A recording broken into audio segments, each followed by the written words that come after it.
During the company dinner for couples, I told my wife, in front of everyone, with the glass still shaking between my fingers, I want a divorce. I've already found out everything about your affair with your lover. She froze. She turned pale. She tried to hide it, but her soul had already left her body. Her reaction was weak, desperate, stumbling over her own words, "You're mistaken." But I wasn't. I knew every detail. I knew about the secret meetings, the deleted messages, the way she smiled at her phone when she thought I wasn't looking. I knew about the new perfume, the forced smiles, the evasive touch and the absences disguised as commitments. So I stood up. I handed her the divorce document, as if offering the receipt for a love that died without warning. I turned around and left, leaving behind the hypocrisy served with dessert. She stayed. She stayed there. Sitting between couples who minutes before admired our complicity, our exemplary partnership. She preferred to stay with her lover, with whom she swore she felt alive. She preferred to continue the farce of the clandestine romance, believing that it was love when in reality it was just an inflated ego. Meanwhile, I was falling. I wasn't falling in tears. I was falling inside. The kind of falling that only those who have been betrayed understand. A silent, slow-motion fall that no one sees. That feeling of being replaceable, deceived, diminished. The humiliation wasn't just the betrayal, it was the fact that I was the last to know. The last to realize that I was sleeping next to a stranger. The last to understand that everything we had experienced was only real for me. The following weeks were a blur of emotions I never thought I would be capable of feeling. Sleeping became a challenge. Eating, an obligation. Working, an escape. I relived the moments as if I could fix something, as if I could go back and be a different husband. But then I realized that it wasn't about who I was. It was about who she chose to be. And she chose to cheat. She chose to lie. She chose to destroy everything we had built. And the worst part, there was no immediate remorse, only excuses. You were distant. I needed to feel desired. It wasn't just sex, it was affection too. Each sentence she said was a deeper stab. As if, in addition to the betrayal, I was guilty of having loved her the wrong way. And she moved on, believing she was finally with the right man. But her right man was, in the end, just an illusion dressed up as adventure. The kind of man who charms at first, who gives you butterflies, who makes whispered promises between the sheets. A man who seemed to know everything I no longer knew how to offer. But she didn't understand that a lover runs away with you, but never for you. And that's how, from a forbidden romance, he became absent too. The affair ended, as shockingly and suddenly as it began. She was left without warning, replaced like she replaced me.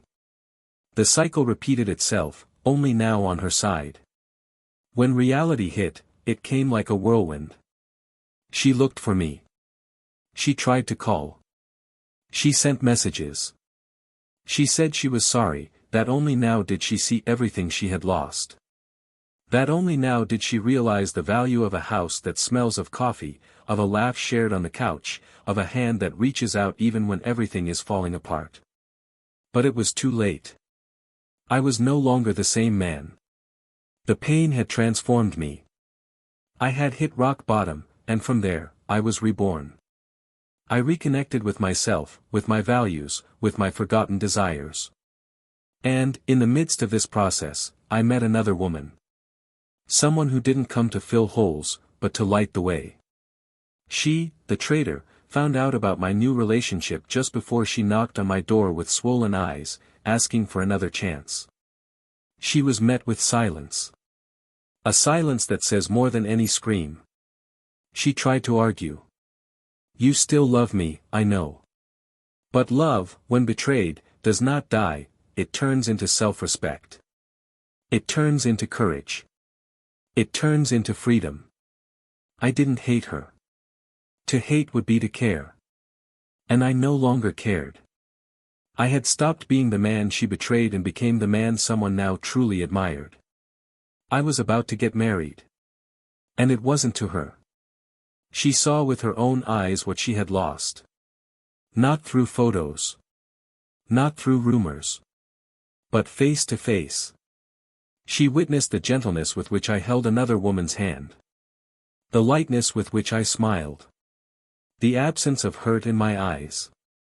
It was at that moment that she realized, she had not only betrayed me. She had betrayed herself. She had lost her family, lost her love, lost the chance to rebuild.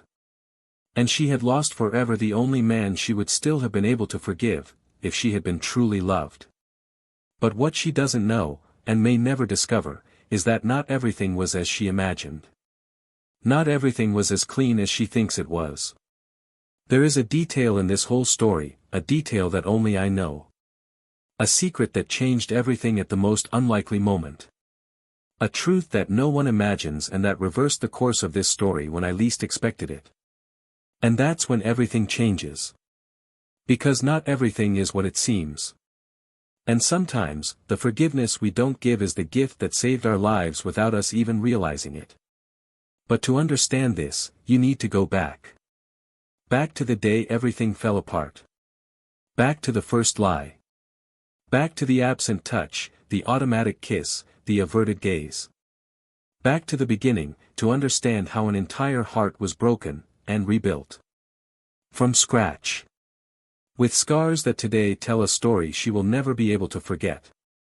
Because when she finally understood what she lost, I was already a different person. A whole man. Loved again. But not by her. And the most painful thing is knowing that she would have it all back, if she hadn't taken so long to realize it. But was it really too late? What if, that last gesture of hers, wasn't what it seemed? Welcome to the channel. Here, we make one thing very clear, we never support any kind of betrayal. The stories you will hear are fiction, but the feelings are real, and the message is simple, betrayal destroys everything it touches. Get ready. What's coming next is a shocking story, intense and unforgettable. Take a deep breath, and listen well. Jonathan and Emily always seem to have found in each other the rare kind of complicity that so many people spend their entire lives searching for.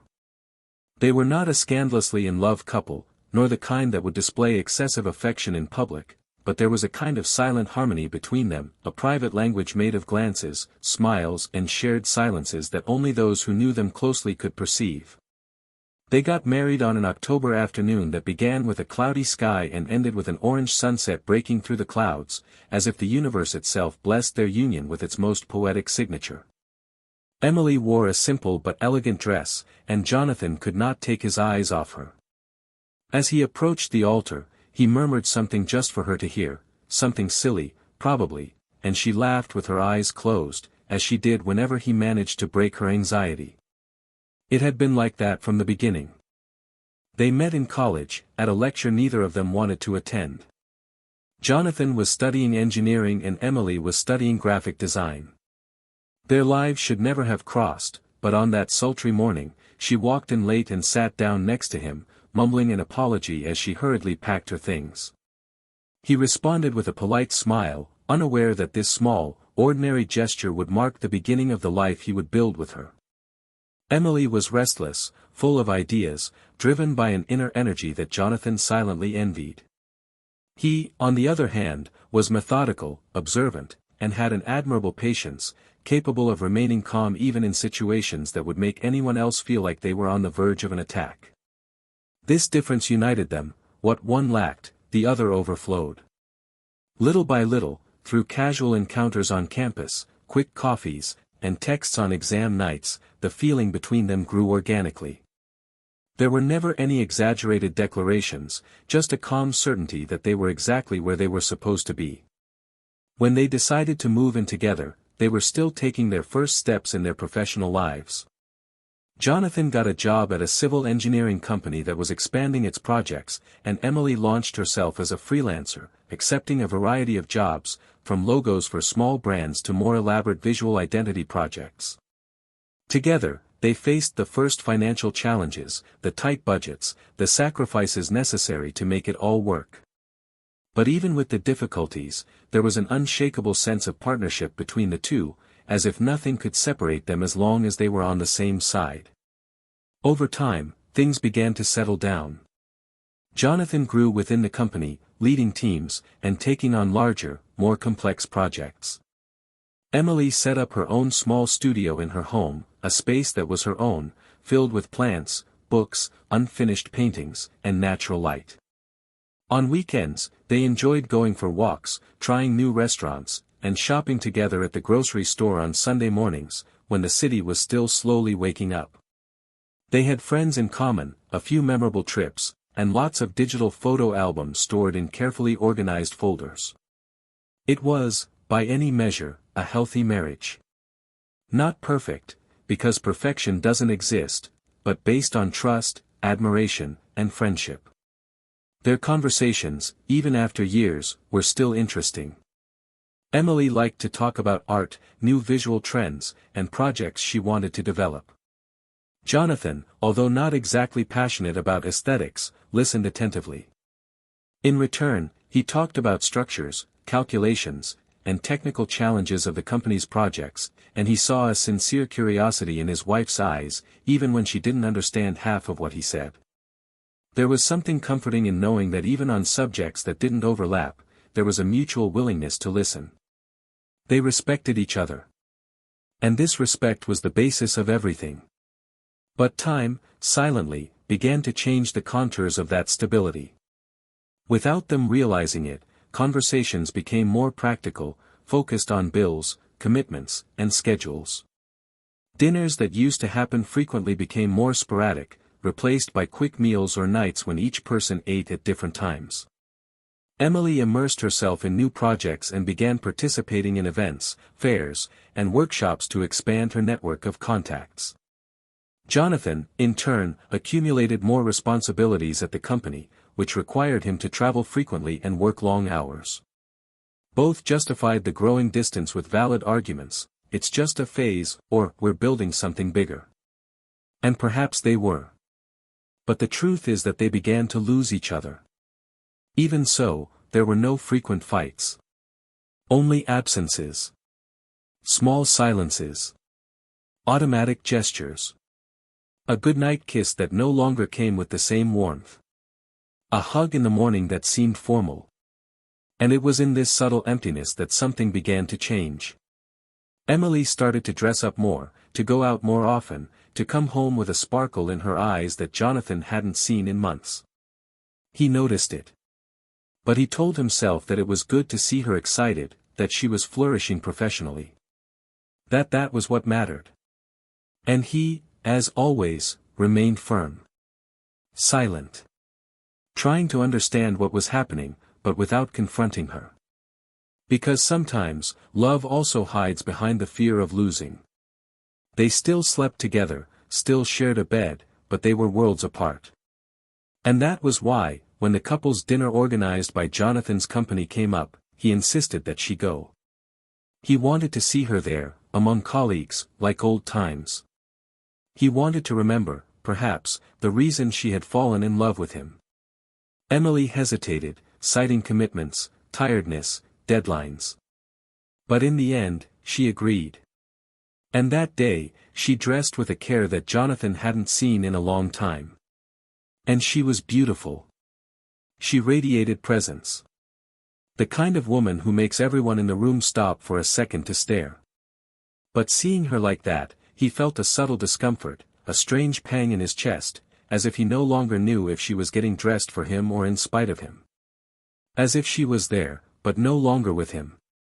During dinner, the two greeted colleagues, smiled for photos, and toasted with others. To outsiders, they seemed like just another successful couple. But Jonathan, attentive, noticed the details, the way she avoided eye contact, the effort she made to keep the conversation light, the moments when she lost herself in thought even when surrounded by people. And something inside him, which had been dormant until then, began to awaken. A deep discomfort, as if the invisible threads that held their relationship together were hanging by a thread. But there were still no certainties. Only suspicions.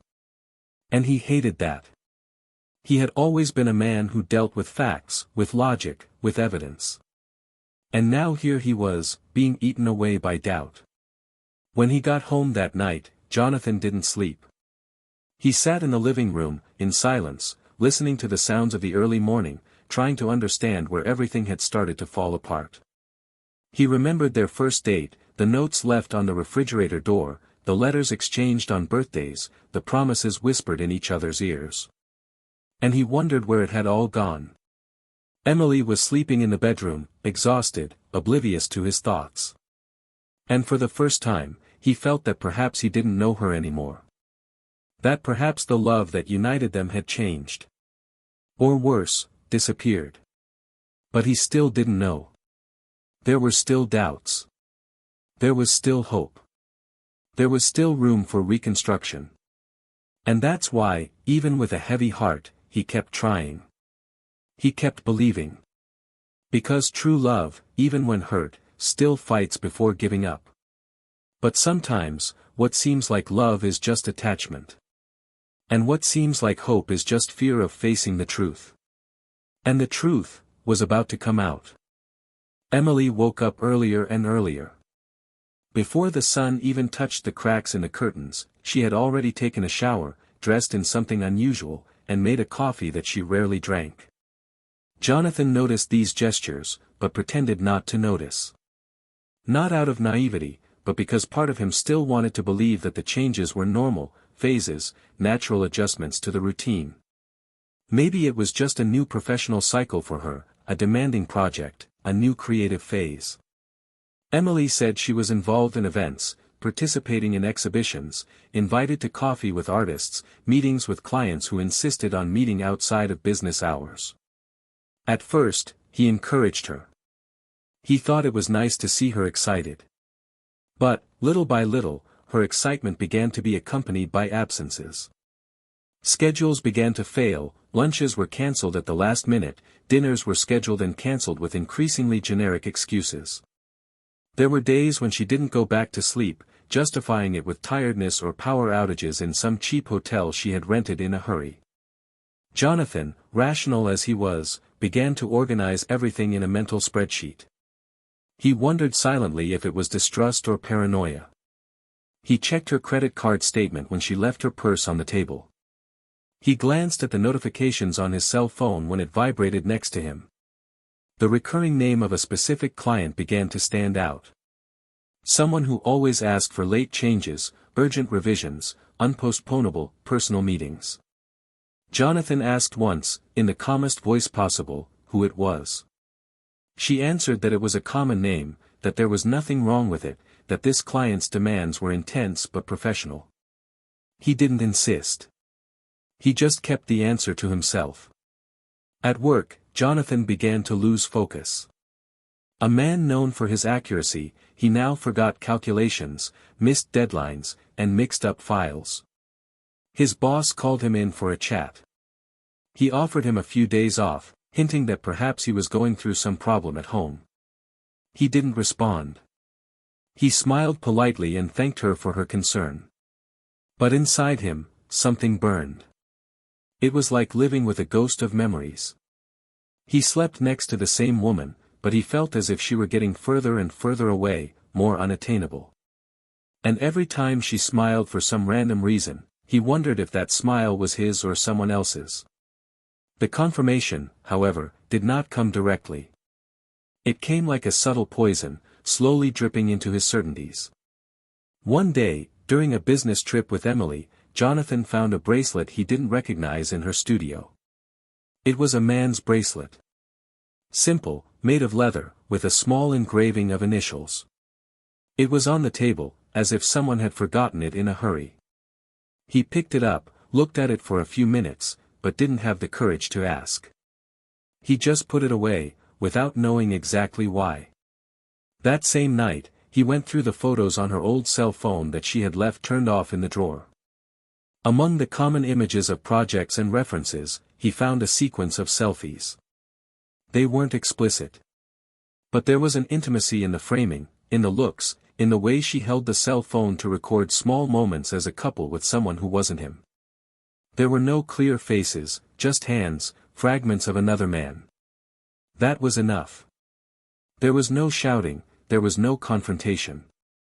There was only a heavy, suffocating silence that followed him for the next few days like a shadow that refused to go away. Jonathan didn't say anything right away. He needed to see it for himself. He needed to be crushed by the truth to accept what he already knew. And the perfect occasion came at the company dinner, a formal event where he had been invited to give a speech about the latest successful project. He asked Emily to accompany him. She hesitated. She said she would be tired, that she might not be good company. But she relented, perhaps out of guilt, perhaps to save face. The night of the dinner, she dressed with absurd care. More than usual. Jonathan watched her without saying anything. There was a desperate beauty about her, as if she wanted to prove something to herself. In the dining room, illuminated by warm lights and soft instrumental music, the couple walked among their coworkers. Emily smiled, chatted, complimented dishes, and greeted strangers with a lightness that seemed practiced. Jonathan stood by her side, fulfilling the role of host, but internally, he was fighting a battle between the desire to explode and the self-control that defined him. During dinner, between toasts and corporate jokes, he noticed when her eyes searched for something in the back of the room. A brief glance, but full of meaning. A silent code. Jonathan followed the movement of her eyes and found a face. A tall man, with a confident posture, who responded to his gaze with a subtle raise of his glass. At that moment, there was no more doubt. The pieces finally fit together with cruel perfection. Emily was not just distant. She was in love with someone else.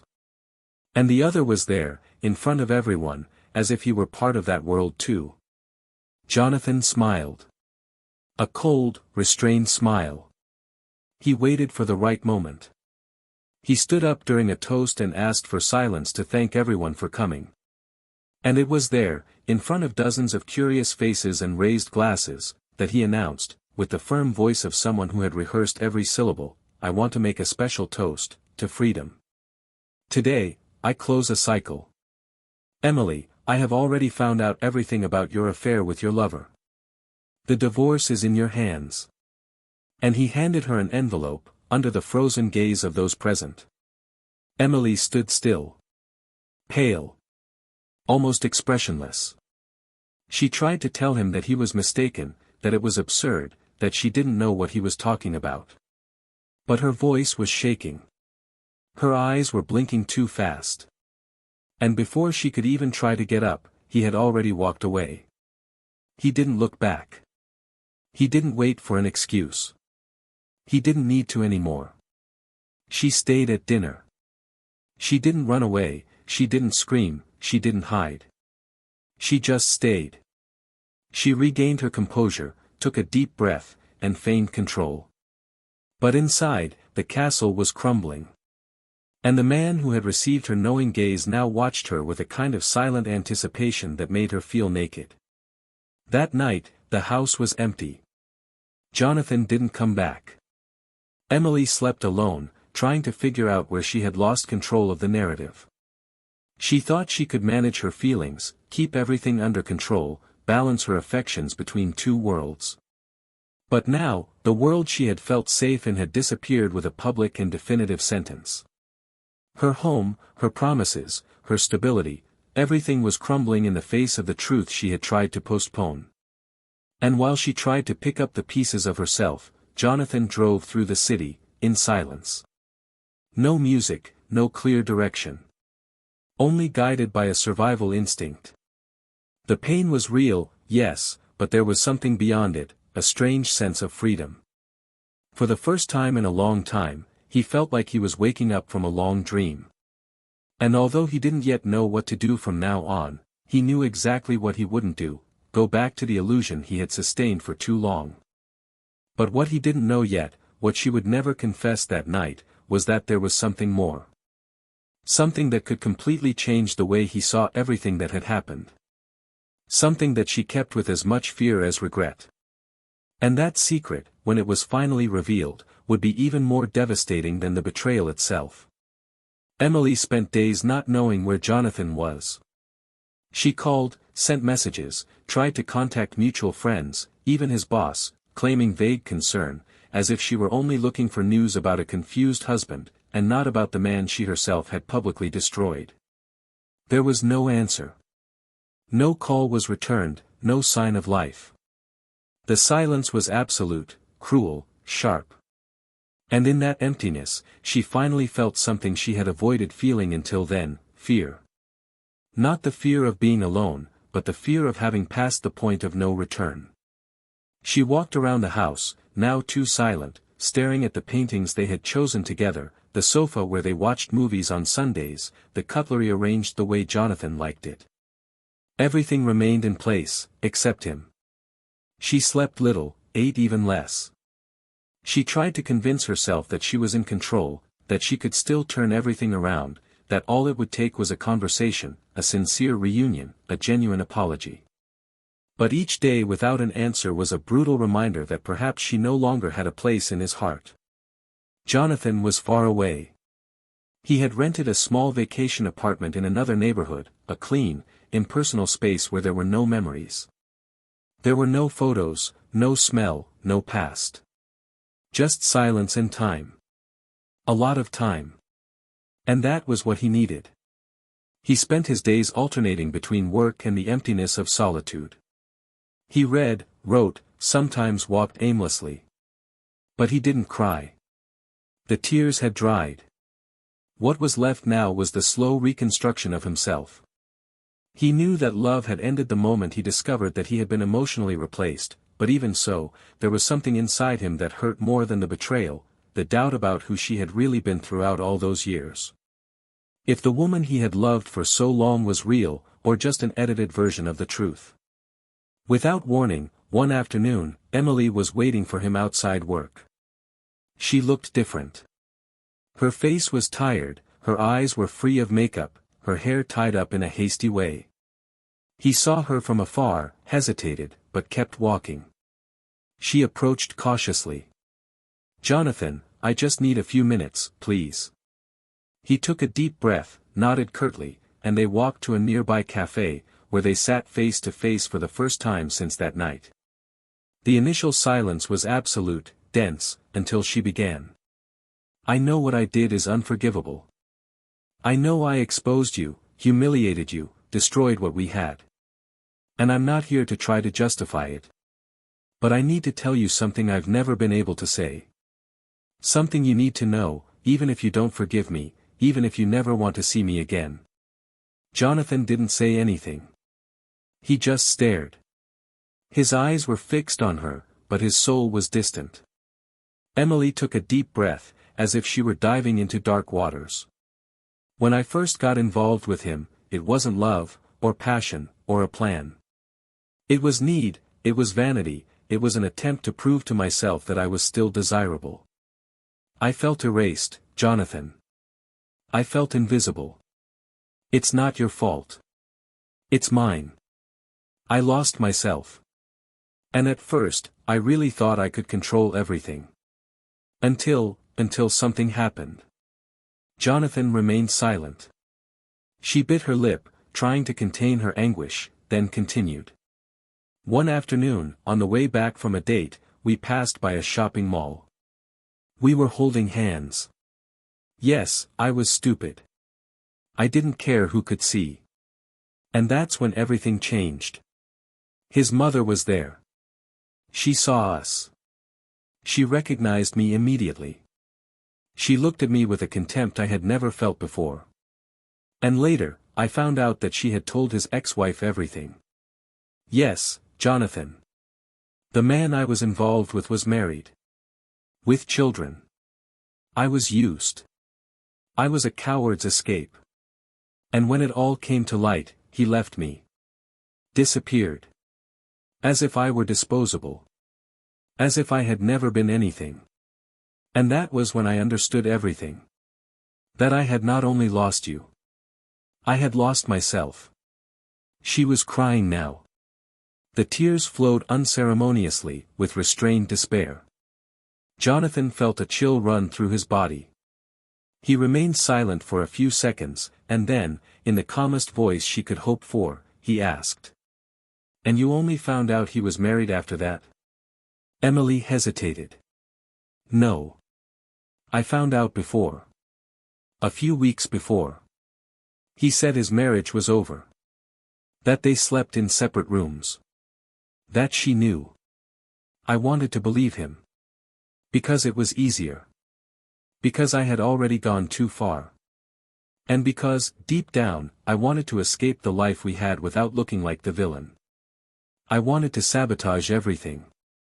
And I succeeded." Jonathan looked away.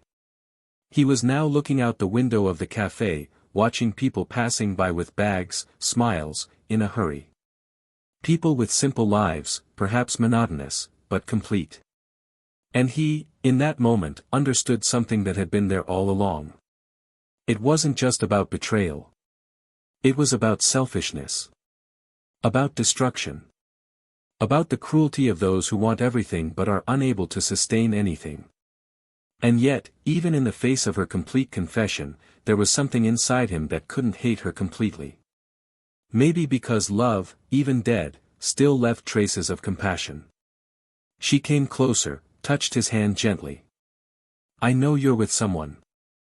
I found out by chance. I didn't come to ask you to come back. I just wanted you to know that I understand now what I lost. That life with you was made up of details that I only valued when they disappeared. That no one will love me like you did. But if it's possible, one day. I wanted you to know that I regretted it. I really do." Jonathan pulled his hand away gently but firmly. "I already know. Ever since that night at dinner, I knew you would figure it out on your own. That nothing I said would be more powerful than your silence. I don't hate you, Emily. But I don't recognize you anymore either. And all I can do now is move on with the lightness of someone who has survived." She nodded through her tears.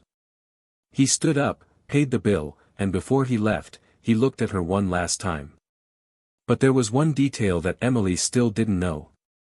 Something he had discovered weeks before that meeting. Something that made everything even crueler, even more bitter. Because not even her pain was entirely true. And that detail was about to be revealed. Jonathan left the cafe without looking back. Not because he wanted to maintain a superior pose, but because he knew that if he did, he might hesitate.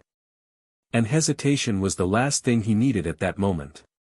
He walked along the sidewalks with his body tense, his shoulders stiff, his step firm. I no longer felt anger, nor explicit pain, but instead an exhausting mix of disappointment and certainty. For the first time in months, everything made sense, the silences, the hurried gestures, the distances. But there was something beyond the betrayal itself, something that weighed more than anything else. The truth he carried now was like an open wound that did not bleed on the outside, but gnawed on the inside. Because the final irony was that, even after everything Emily had confessed, she still did not know the worst. Jonathan had discovered the secret weeks before it was made public at the company dinner. It was by chance. He was organizing documents to start the divorce process when he found, among forgotten papers in his home office, a copy of printed emails that shouldn't have been there. Maybe she had left them there by accident, maybe it was an oversight, or maybe, deep down, she wanted to be discovered. The messages were old, exchanged between her and the man she had gotten involved with. Among the shallow words of desire and plans to meet, one specific sentence caught his attention, freezing the air around him: "He'll never know that you were the one who introduced me. That it was at that company dinner, when you praised me in front of him, that it all started. He admires you so much, little does he know that you just offered up your own wife on a silver platter."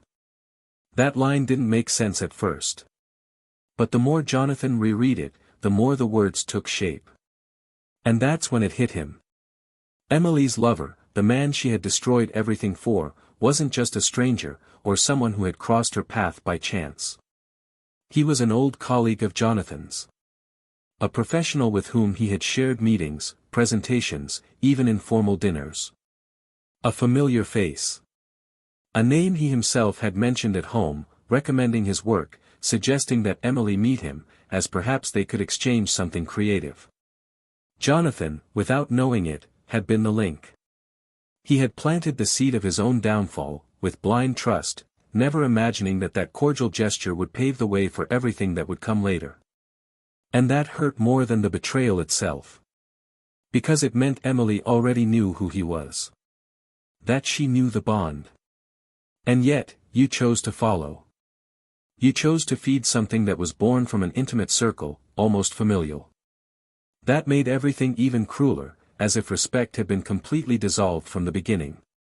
Jonathan had never mentioned this detail to anyone. Not even to the lawyer. She kept it to herself, perhaps out of shame, perhaps out of self-preservation.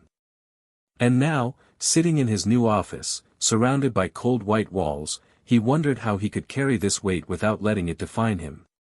He was about to start a new life with another woman. Someone he had met in the midst of chaos, but who had shown herself to be a quiet, gentle presence, willing to walk with him without intruding, without pressuring. Someone who didn't want to fix him, but only to accompany him. And Jonathan needed that. One step at a time. A few days after meeting Emily again at the cafe, she showed up at the door of the new apartment. She didn't call beforehand, she didn't send a message. She just showed up. Jonathan hesitated to open the door, but he did. Emily looked smaller. Thinner. Her face betrayed sleepless nights, and her eyes searched for something that even she didn't know what it was. "I know you didn't expect to see me, but I needed to give this to you in person." She held out an envelope. Jonathan took it suspiciously, but didn't open it. "What is it?" She replied, "It's the documents for the sale of the house. I signed everything. It's done. You keep everything. I don't want anything." Jonathan just nodded. He expected nothing less. But Emily didn't leave. She stayed there, as if she had come for more than that. "I also came because I need to tell you something else. Something you might already know." Jonathan crossed his arms, leaning against the doorframe. "Speak." She took a deep breath. "The first time I saw him, it was because of you. He had worked with you before, hadn't he? You had praised him to me. And I used that. I approached you out of curiosity. It wasn't an accident. It was a choice. And not just mine. He knew who you were. He knew you were my husband. And yet he approached you. And I let him." Jonathan kept his gaze fixed on her, as if every word pierced the space between them. "And why are you saying this now?" Emily lowered her eyes. "Because I want to give you back everything I took. The peace, the control, the truth. Because even if you never speak to me again, I want you to know that the last thing I can give you is the complete truth." Jonathan didn't answer right away. He was thinking about the irony of the moment. For years, he had trusted words spoken lightly. Now, he finally heard heavy, raw words, and yet he felt like nothing could bring him down. He was already at the bottom, and the only way up was up. He looked at her with a calmness that had nothing of forgiveness, but also nothing of resentment. Just cold acceptance. "You've given me everything back, Emily. Because now, I don't have you anymore. And that's the best thing that could have happened." She tried to smile, but she couldn't. She just nodded, turned around, and left. Jonathan closed the door carefully. He knew that this moment brought a cycle to a close. And when he returned to the living room, he found the ring she had left with the envelope on the table. He didn't make a fuss. He took it, put it in a box, and locked it. Because some symbols need to be buried so that life can begin again. Weeks later, on a clear Saturday, he walked hand in hand with Anna, the woman with whom he was starting something new. They strolled through a street fair, tasting sweets, laughing at silly things. They didn't talk about the past. They just lived in the present. Anna was sweet, but firm. She had a look that didn't need to promise the world, because it offered peace. When Jonathan looked at her, he didn't see a new beginning, but rather the chance to no longer have to pretend he was whole. With her, he could be fragmented, flawed, and still be loved. Emily never looked for him again. But she heard from mutual acquaintances that he was about to get married again. She felt her world spin for a moment. Not out of jealousy, nor out of hope of winning him back, but because, at that moment, she understood that life had really moved on. And there was no longer any place for her in Jonathan's story. And Jonathan, in turn, never went back to that old house. He never walked down the street again. He never looked at photos again. Because sometimes, moving forward is exactly that, not looking back. And when Anna, one day, held his hand and asked him if he believed in second chances, he answered with calm sincerity. No. I believe in new stories. Much better than the old ones. Anna didn't ask unnecessary questions. She didn't need all the answers to understand who Jonathan was now. She could sense in his silences the weight of what he had experienced and didn't pressure him to reveal details that he might not yet be ready to share.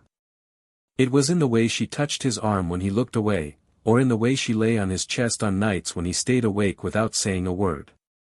Anna understood, even without understanding everything. Jonathan allowed himself to breathe next to her. He felt that the days had their own meaning again, not because of a romantic ideal or a desire to erase the past, but because he could finally exist without the constant feeling of being undone. And that difference was brutal. With her, he didn't need to hide his vulnerability, and it was in that freedom that he began to truly rebuild himself. The routine with her was made of simplicity and presence. There was no urgency or exaggerated promises. Anna liked to cook while listening to old songs. She would arrange the plants as if she were taking care of silent children, and she laughed easily. Jonathan found himself noticing these little things and smiling to himself. He began to bring her flowers for no reason, to learn recipes from her, to share stories that had been kept hidden until then. He was relearning how to live without feeling guilty about it. However, even with all this lightness, there was a part of him that still hurt, not because of old love, but because of the way he had been betrayed and what that said about trust. He still wondered, sometimes, how he had allowed everything to go so far, how he had not seen the signs, how he could have introduced his own wife to the man who would destroy his family. And that was where the moral dilemma arose. Does a mistake justify the total forgetting of the shared history? Do good memories lose their value when swallowed up by betrayal? Emily, on the other hand, was facing a different kind of time. A suspended time, where the days repeated themselves like a cycle of regret and attempts to start over that never materialized. She still had the studio, but the work had decreased. Not for lack of talent, but for lack of soul. The drawings that once flowed now seemed mechanical. The colors that used to combine with passion became cold. Mutual friends had drifted away, and even her family began to treat her differently, as if they didn't know exactly which side to take. Emily realized that the harshest judgment didn't come from outside, it came from herself. Every day she looked in the mirror and saw a woman who had made choices she never imagined herself capable of. A woman who had exchanged certainty for uncertainty, love for pride, home for desire. And none of this took her to the place she imagined. Casual encounters with acquaintances became a minefield. The awkward looks in their eyes, the awkward smiles, the truncated comments, all reminded her that her name was now accompanied by a whispered story. Jonathan, on the other hand, seemed to have blossomed. Social media showed a light-hearted man, with a new outlook, alongside someone who clearly did him good. And this corroded her in a way she would never admit to anyone. Emily didn't want him to be unhappy. But deep down, she didn't expect him to be so happy without her. That was the final blow. The realization that, contrary to what she believed, she was not irreplaceable. It was on a cloudy morning that she saw him again. It wasn't planned. She was in a cafe where she usually went to work when Jonathan walked in with Anna. They didn't see her right away.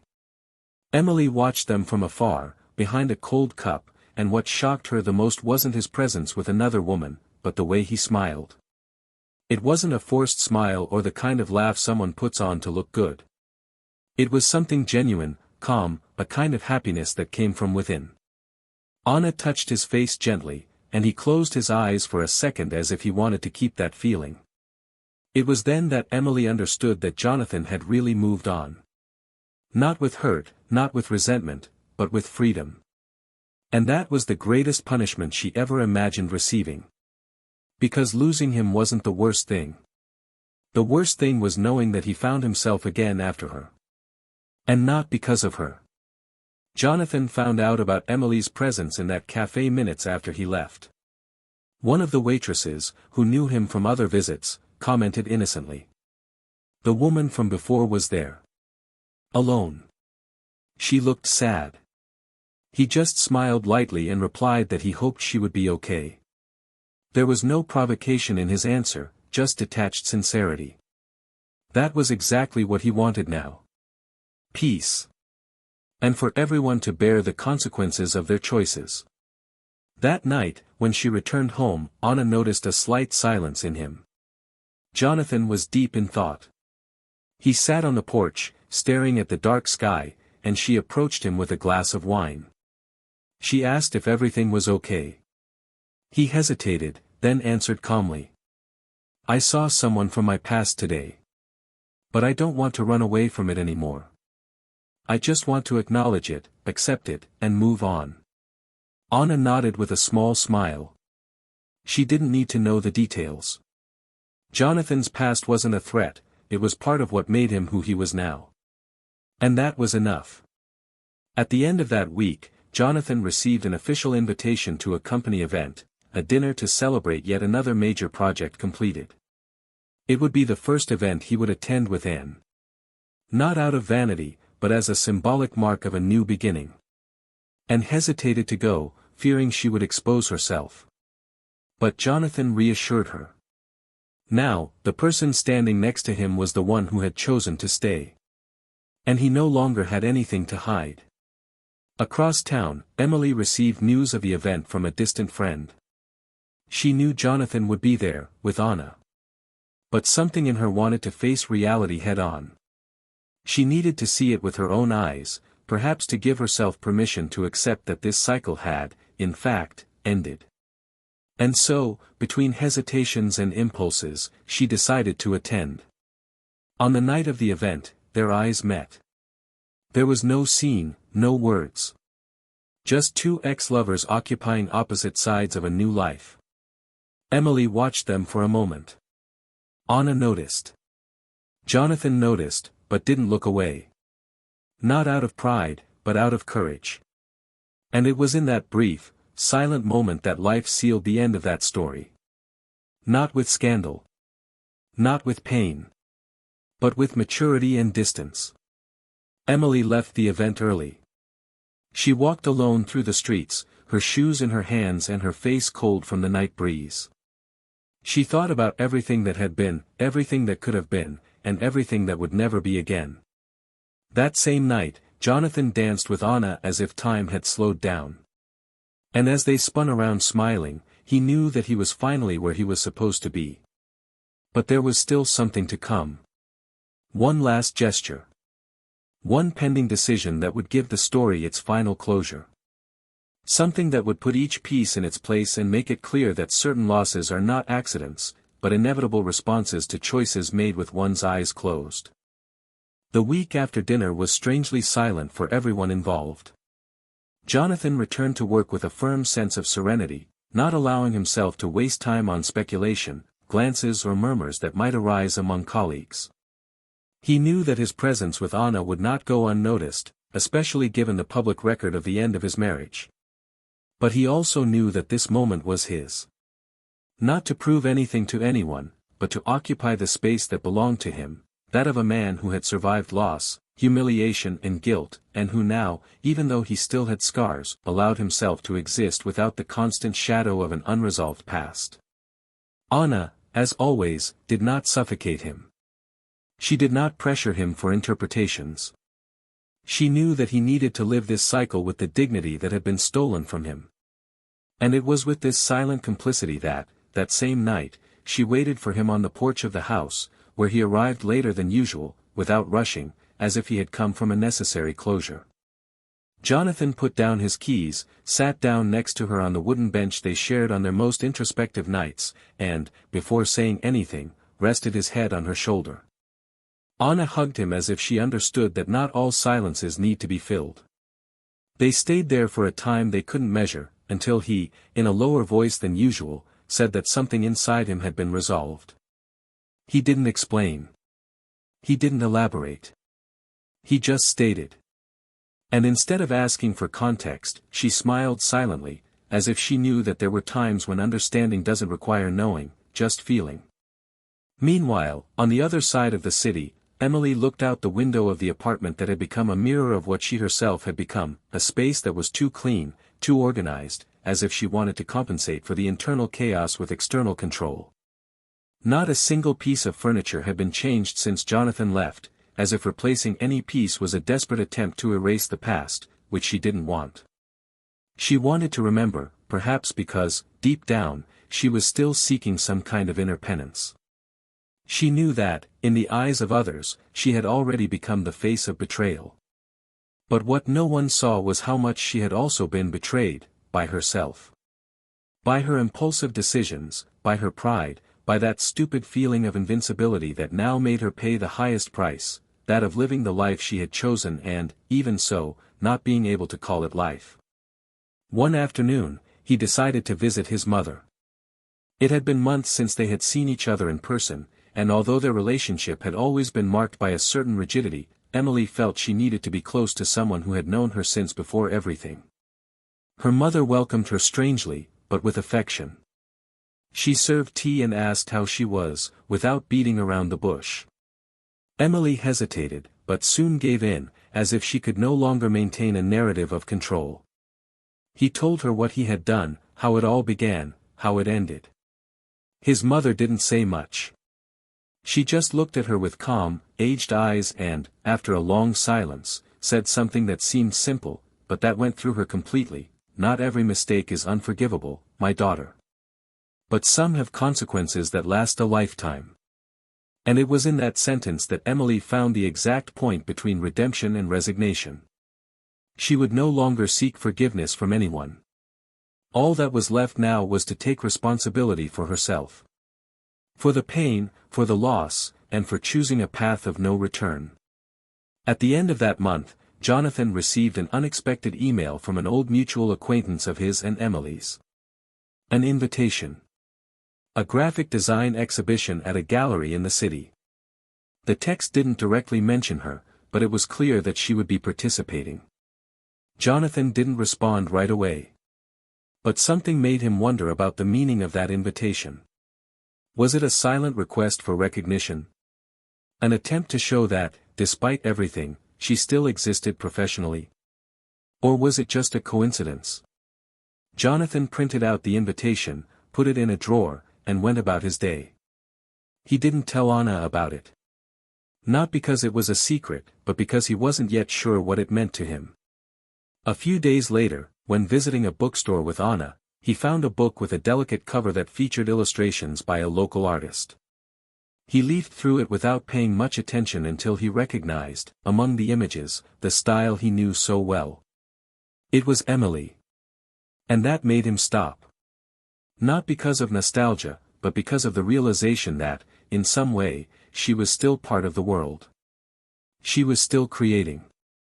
She was still searching for some way to connect with others, even if it was through paths he no longer frequented. Jonathan closed the book, put it back on the shelf, and went on with his day. But that night, as he lay down next to Anna, his heart felt a little lighter. Not because of Emily. But because he realized that, finally, the memories no longer hurt. They just existed. Weeks later, at the end of a gray afternoon, Jonathan was walking alone in a park near his home. Anna was traveling for work and he was taking advantage of his free time to reflect. He passed a bench where two young people were discussing relationships and couldn't help but smile when he heard a phrase said with the arrogance typical of youth: "If she cheated on you, forget it, my brother. Betrayal is something that cannot be undone." Jonathan looked ahead, as if the phrase reverberated in an intimate and distant place. He didn't disagree. But he also knew that life was more complex than simple maxims. Sometimes, betrayal was not just one act. It was a series of small negligences, of silences postponed, of gestures ignored. And the betrayer wasn't always a monster. Sometimes it was someone lost. Like Emily had been. But understanding this did not mean justifying it. Nor making amends. Just accepting that the other person also has a universe of conflicts that we will never fully decipher. Jonathan took a deep breath, got up from the bench and continued on his way, aware that he had crossed an emotional boundary. The one where pain gives way to maturity and the deep understanding that life does not wait for us to heal before moving on. It was then, weeks later, that Emily made the decision that would definitively seal the end of their story. She wrote a letter. Not an apology. Not a plea. But a farewell letter. Neutral. Harsh in some parts, sensitive in others. A cold summary of everything they had lived through, of what she had done, of what he had lost, of what she had also lost. She sealed the envelope with the care of someone sealing a wound, and left it at the reception desk of Jonathan's building. She asked for it to be delivered without rushing. Jonathan received it a few days later. He recognized the handwriting immediately. He sat down, opened the envelope, and read it slowly. The words hit like waves, steady and calm, but each one took away a little of what was left of any connection. When he finished, he took a deep breath, folded the paper delicately, and put it inside a red-covered book that he knew he would never read again. Because there were moments that needed to be saved, not relived. He then took out his cell phone, typed a single message and sent it to Emily. I received it. I understand. I wish you peace. No signature. No continuation. Just that. On the other side, Emily read the message, closed her eyes, and smiled sadly. Because sometimes, peace is the most someone can offer after ruin. And sometimes, it's all that's needed to finally accept that the end has come. Not with screams. Not with tears. But with the dignity possible of someone who has survived their own mistakes. Jonathan's wedding morning dawned with a light drizzle, fine and silent, as if the sky were bending under the symbolic weight of that day. The trees danced with a calm wind, and the air seemed fresher than usual. Everything was perfectly aligned, the details organized with an elegant simplicity, without exaggeration, without ostentation, exactly as he had always dreamed and perhaps didn't even know. Anna was in a room next door, surrounded by a few people, but with a light heart, almost at peace. She was not a woman who idealized fairy tales, but there, that morning, there was an almost magical aura surrounding everything, as if destiny wanted, in some way, to reward the two of them for having chosen the most difficult path, that of rebuilding from pain, without haste, without fantasies, only with truth. Jonathan was adjusting his tie in front of the mirror when he received a notification. It wasn't a message, nor a phone call. It was a news story shared by a friend. A link to a discreet article published on a local website. It didn't contain any scandals or full names, just the bare facts. An accident. A serious collision. A victim in critical condition who, after a few hours, succumbed. When he opened the article, his heart raced reflexively. The name, although shortened to its initials, was enough to recognize it. Emily. She was in the back seat of a ride-hailing car, returning from a meeting with a publisher to whom she had submitted a new project. A truck ran a red light, hitting the vehicle violently. Emily was thrown, she wasn't wearing a seatbelt. The article said little. It didn't mention any relatives, it didn't make any conjectures. It simply ended with a cold sentence: the independent artist was working on a new authorial series that should be released in the coming months. Jonathan remained silent for several long minutes. The mirror in front of him no longer reflected just a man ready for a new beginning. It reflected someone who, for an instant, was thrown back into a past that had already ended. He felt no guilt or excessive sadness, but a kind of melancholic emptiness that is only felt when death puts a full stop where there had previously been a comma. Emily had left without warning, without reconciliation, without a chance to do anything more with everything he had discovered and felt in recent times. And, even though Jonathan had ended his story with her, he was not immune to the weight of the definitive end. He took a deep breath, turned off the screen of his cell phone, looked at his reflection once more, this time with slightly teary eyes, and then, without hesitation, headed for the altar. The wedding was simple, but full of meaning. The vows exchanged between him and Anna were not idealized promises, but real commitments. They did not say, forever, as something guaranteed, but as a daily, conscious choice. Anna, in his eyes, saw everything that had already been broken and yet chose to stay. Jonathan, as he held her hands, felt that the past was no longer a prison, but rather the ground on which he now stood firmly. They did not mention what had happened that day. The news about Emily remained a silent secret between him and the universe. There was nothing more to say, just to move on with dignity. Over the next few months, Jonathan and Anna built a routine of stability and presence.